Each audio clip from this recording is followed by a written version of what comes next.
sebelumnya terima kasih Bapak atas kesempatannya untuk memberikan kami kesempatan wawancara dan juga observasi di laboratorium SMP Muhammadiyah 3 Semarang. Jadi untuk yang pertama kami ingin bertanya terlebih dahulu mengenai identitas Bapak. Ya, oke, terima kasih ya, Adik-adik ya. Di sini saya ini menjadi guru IPA SMP Muhammadiyah 3 Semarang sekaligus menjadi kepala laboratorium. Saya mengajar di kelas 7 sama 9. Kalau boleh tahu nama Bapak, nama lengkapnya? Oh iya, nama saya itu Muhammad Reza Arianto. Untuk izin bertanya Pak, untuk lama Bapak mengabdi di sekolah ini tuh? Saya kerja di SMP Muhammadiyah ini mulai tahun 2023, jadi baru. Sebelumnya saya di Pekanbaru sama di Medan. Oh, jadi memang pindah ya Pak? Pindah, ya dari Medan.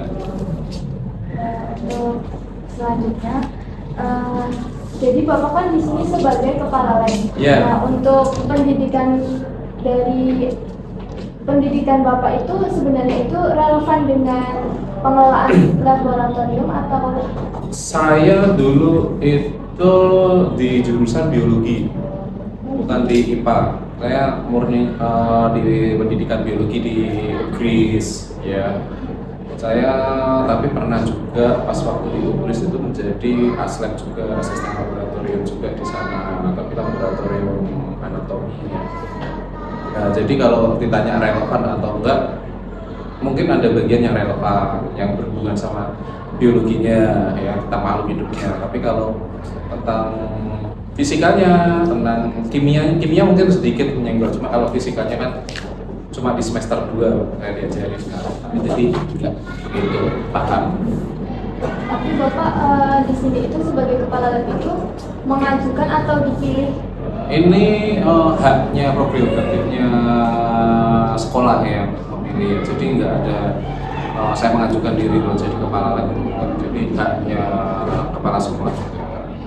Berarti di sini kepala lab itu sekaligus sebagai teknis dan juga laboran? Ya, bisa bilang gitu. Teknisi nggak, laboran ya. Teknisi kita nggak punya ya, kita lebih ke kalau ada barang-barang yang perlu diganti, kita ada pengadaan. Jadi Bapak itu lebih dominan ke kepala lab saja atau laborannya? Bedanya apa itu? Kalau laborannya itu lebih ke mengatur mungkin pada saat praktikumnya itu mengatur atau ikut menata alat bahan atau? Ya semuanya saya. Jadi ya mengatur jadwalnya. Di sini kan guru IPA cuma 2 yang memudahkan lab. Jadi saya juga sama guru IPA satunya lagi saling bergantian aja mengatur, juga menata sendiri kalau mau praktikum. Praktikum di SMP belum terlalu ribet kok, jadi masih bisa.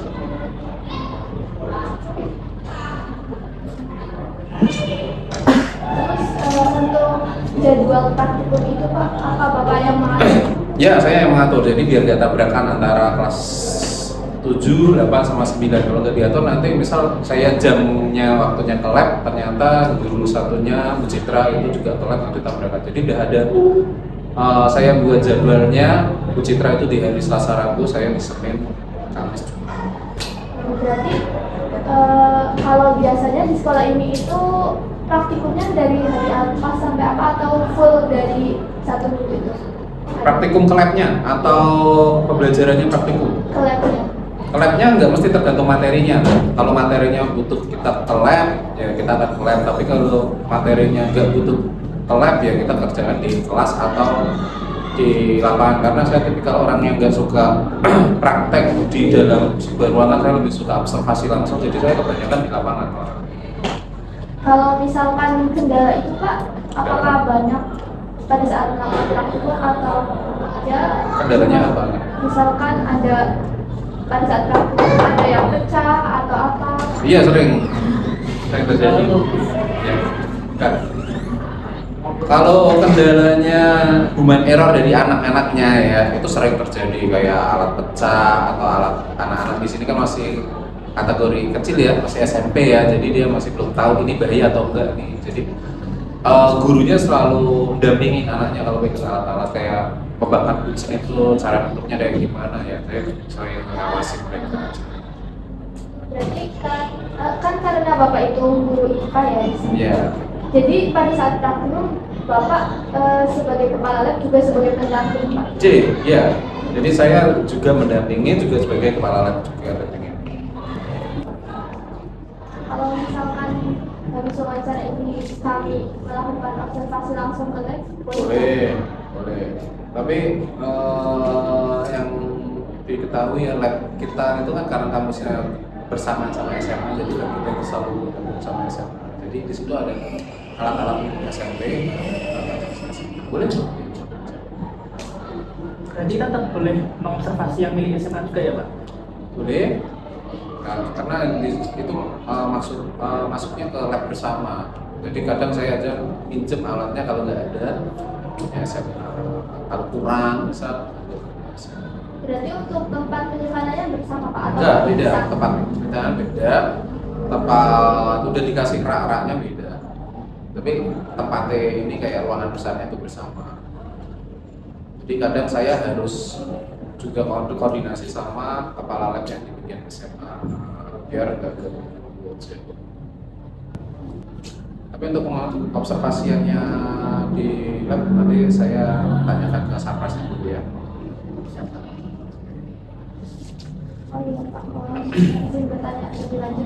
Ya. Untuk proses pencatatan dan juga inventaris alat itu bagaimana Pak biasanya? Ada di lab itu ada catatannya juga, di situ jumlah-jumlahnya ada. Saya juga setiap semester kan buat juga laporan kepala laboratorium, di situ saya udah catat jumlah barangnya ada berapa, keadaan kondisinya bagaimana, baik atau perlu diganti, ini perlu dibuang atau perlu ada barang baru atau perlu di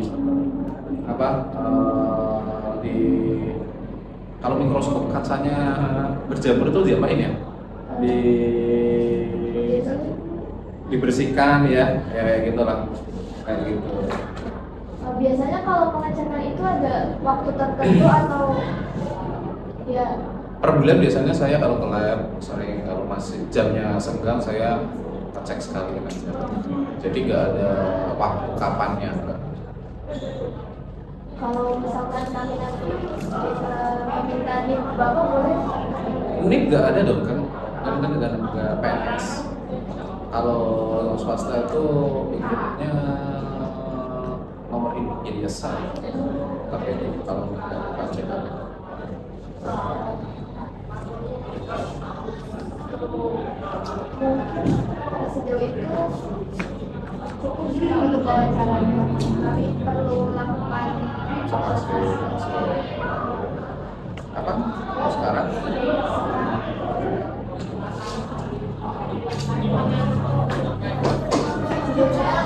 Terima kasih ya Pak untuk kesempatannya wawancara. Ya Bapak. Mohon maaf aku sudah mengganggu waktu Bapak. Enggak apa-apa ya, belajar kalian juga, kalian juga nantinya jadi calon guru ya, yang tahu sendiri ya, kita calon guru atau